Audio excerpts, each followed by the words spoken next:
Ang mga boto mula sa millennials, Gen Z at mga solid kakamping supporters ang mga naging malaking salik sa pagkapanalo ni Bam Aquino at Senator Kiko Pangilinan sa 2025 midterm election. Malaking papel ng kabataan ayon sa datos ng Commission on Election, COMELEC, pinatiyang 63% ng mga rehistradong botante sa election 2025 ay mula sa millennial, 34.15% at Gen Z 28.79%. Ang malaking porsyento ito na maabataan ay naging mapagpasya sa resulta ng halalan. Sa mga youth-led survey tulad ng mga isinagawa ng Century for Student Initiative CSI, parehong nanguna sina Bam Aquino at Kiko Pangilinan sa mga preferensya ng mga botanteng edad na nasa 18 to 25. Halimbawa, sa isang survey noong March 2025, nakakuha si Pangilinan ng 59.42% habang si Aquino ay may 58.17%. Sa kampanya na nakatuon sa kabataan, ang kampanya ni Aquino at Pangilinan ay nakatuon sa mga isyung mahalaga sa kabataan tulad ng edukasyon, trabaho, food security at reforma sa pamahalaan. Gamit ang grassroots approach at digital media kabilang ang online, rallies at live stream.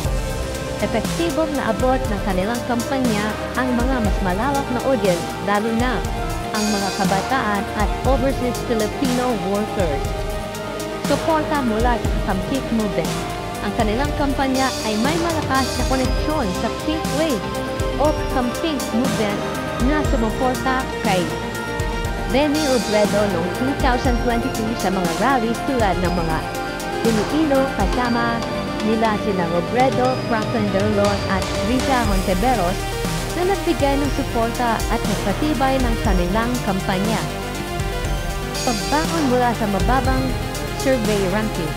Bagamat mababa ang ranggo ni Bam at ni Kiko sa mga pre-election survey, si Pangilinan ay nasa ika-15 at si Aquino ay nasa ika-17 noong February 2025.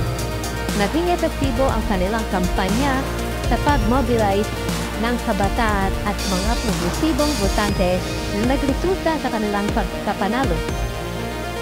Ang tagumpay ni Bam Aquino at Kiko Pangilinan ay nagpapakita ng lumalakas na boses ng kabataan sa politika ng Pilipinas sa pamamagitan ng mga kampanya nakatuon sa mga isyung mahalaga sa kanila at suporta mula sa mga kilusang tulad ng kakamping. Naging posible ang kanilang pagbabalik sa Senado. Naging posisyon ni Bam Aquino at Kiko Pangilinan sa mga pre-election survey noong 2025. Una, walang malaking party machinery o traditional political machinery.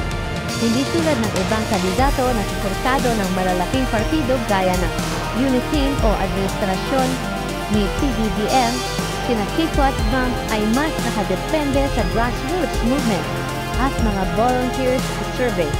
Ang presensya ng kamalaking partido ay kadalasang nakakaapekto sa visibility ng kandidato.